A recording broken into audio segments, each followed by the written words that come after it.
Onde au cœur de la physique quantique. C'est quoi une onde? Comment se comportent les ondes? Qu'est-ce que c'est une onde? Une onde est une perturbation produisant sur son passage une variation réversible des propriétés physiques dans le milieu dans lequel elle se propage. Quelques types d'ondes mécaniques, la gravité, la pression, Kelvin, c'est-à-dire les marées par exemple. Électromagnétiques, des ondes longitudinales ou transversales, des ondes gravitationnelles ou scalaires. De la manière générale, le phénomène électromagnétique suit trois étapes. Émission, l'énergie est générée par une source. Il faut savoir que le rayonnement électromagnétique est émis par les atomes ou par leurs noyaux. La propagation, l'énergie est véhiculée dans un milieu physique. Et phase 3, la réception. L'énergie est récupérée par un capteur. Les ondes électromagnétiques.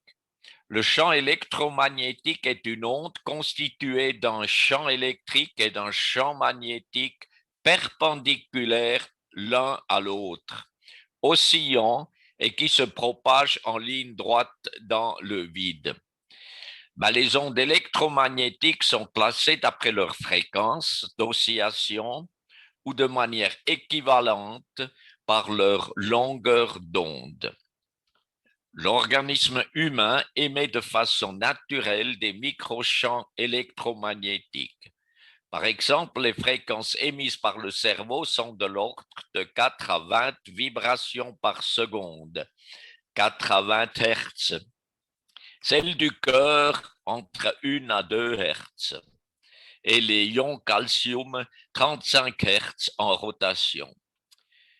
Les ondes artificielles, électricité domestique et ondes radio peuvent créer des phénomènes de résonance et d'interférence et engendrer des désordres biologiques et causer ainsi des dérèglements sanitaires et troubles de santé. Je pense par exemple à l'électrosensibilité. Notre corps est composé de molécules elles-mêmes constituées d'atomes. Les molécules sont les plus petits éléments vivants de notre corps. Elles sont tenues par des champs électromagnétiques naturels et adoptent en fait une configuration dans l'espace sous leur influence. Cette forme, cette configuration est primordiale à leur fonctionnement. La nature connaît des ondes, mais des ondes naturelles. Selon la physique quantique, toutes les particules émettent des ondes. Le rayonnement électromagnétique est émis par les atomes ou par leurs noyaux. Donc, tout ce qui existe émet des ondes. Notre corps, notre cerveau, nos organes, la Terre émettent des ondes. Ces ondes sont naturelles. La science physique a établi que toute matière est constituée d'atomes dont la position peut être fixe comme dans les solides ou en mouvement comme dans les liquides et les gaz. La matière, bien loin d'être inerte, est donc le siège de mouvement intense de ces atomes et des charges électriques dont ils sont constitués.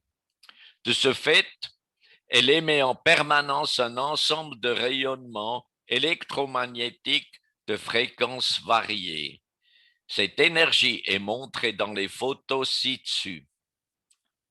Le cerveau a une activité électrique qui, dans les différentes zones du cerveau constituées de neurones, l'influx nerveux fonctionne en relative cohérence et de façon rythmique. Ces ondes cérébrales ont une très faible amplitude, une fréquence très courte, quelques hertz, et une faible puissance, quelques microvolts. Voici une liste de quelques énergies que nous avons en nous. L'énergie des cellules, l'influx nerveux, rythme cardiaque, ondes cérébrales, les biophotons, les méridiens, les champs électromagnétiques de nos cellules. Nos cellules disposent en fait de la faculté d'émetteur et de récepteur. Les ondes artificielles et la 5G, développement récent. L'être humain a aussi appris à créer des ondes artificielles qu'il a introduites dans son environnement. Voici comment les ondes artificielles ont évolué. Bon, jusqu'à la découverte de l'électricité, on ne connaissait que les ondes naturelles. Fréquence de la Terre, fréquence de Schumann, 7,83 Hz. Avec l'introduction de l'électricité sont apparues les ondes de 50 Hz, c'est-à-dire 50 vibrations par seconde. Dans les années 80, on a introduit les micro-ondes, soit 2,5 GHz ou 2,5 millions de vibrations par seconde. Et aujourd'hui, on est en train d'introduire la 5G avec les ondes millimétrées qui dépassent 30 GHz. La question légitime est, bien loin des ondes naturelles, est-ce que notre corps, nos cellules exposées à de telles fréquences d'ondes pulsées, sont-elles capables de supporter de telles valeurs sans dommage? Cette question est encore âprement discutée entre les scientifiques, mais les biologistes ont déjà tranché. Parlons maintenant des longueurs d'onde, des fréquences et des informations. Plus une onde vibre, moins elle est longue, moins loin elle porte et plus d'informations elle peut véhiculer. Toute onde émise peut être captée par un récepteur.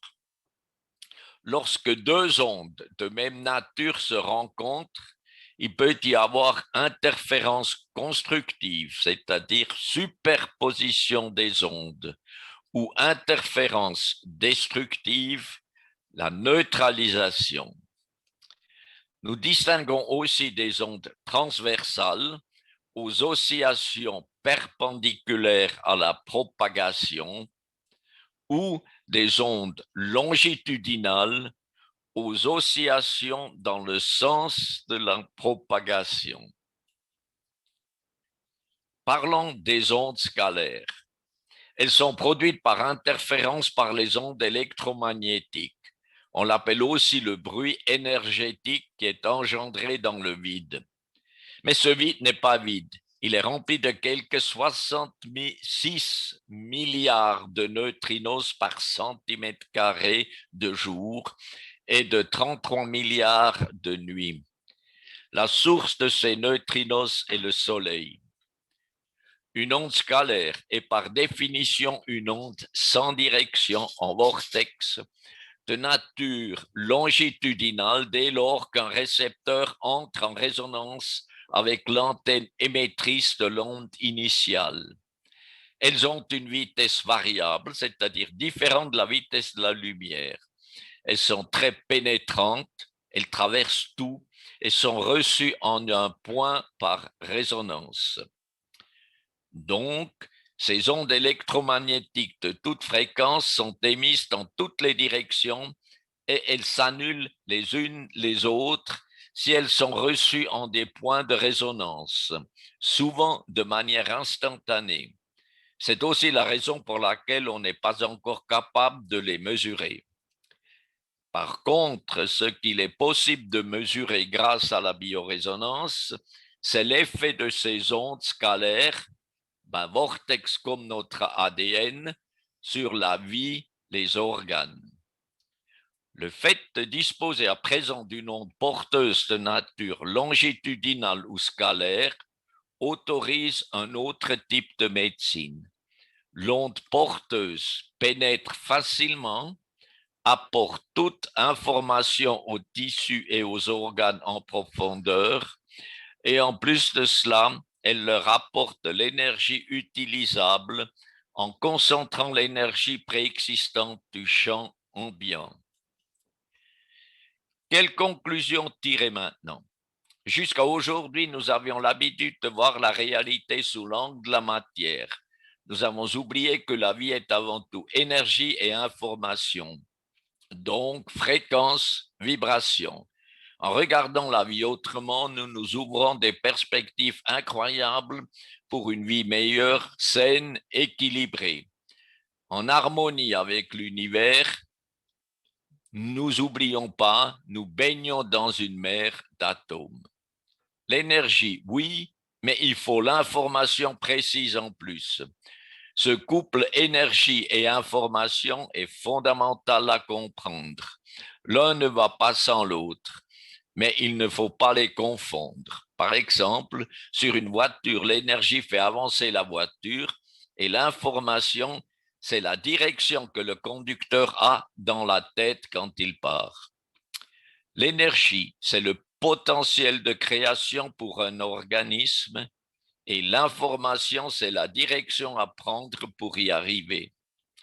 On n'arrive nulle part si on part dans la bonne direction sans énergie, ou bien si on prend la mauvaise direction, même avec beaucoup de force. Si on est malade ou moins bien, cela signifie que les choses vont mal, pas comme on le souhaite. Il est donc biologique, c'est-à-dire logique avec la vie, de prendre la bonne direction, d'apporter les bonnes informations et la bonne énergie au corps, ces cellules pour qu'elles puissent de nouveau fonctionner normalement. Énergie plus information, en fait, c'est ça la clé. Faire rayonner les bonnes ondes pour développer votre plein potentiel de santé et de bien-être. Et en conclusion, le monde irait mieux si les gens allaient mieux. Donc, commencez par vous-même et aidez vos proches et vos amis à aller mieux. Je vous invite à se joindre à nous pour créer un environnement de vie qui fait rayonner les bonnes ondes. La physique quantique nous offre de bonnes opportunités. Vous trouverez en fait sous cette vidéo les deux liens. L'un, c'est pour des personnes qui voudraient aménager un environnement qui fait rayonner les bonnes ondes, et l'autre pour les personnes qui souhaitent aider les autres à s'aménager un environnement de vie qui fait rayonner les bonnes ondes. Et je vous invite à faire le choix maintenant.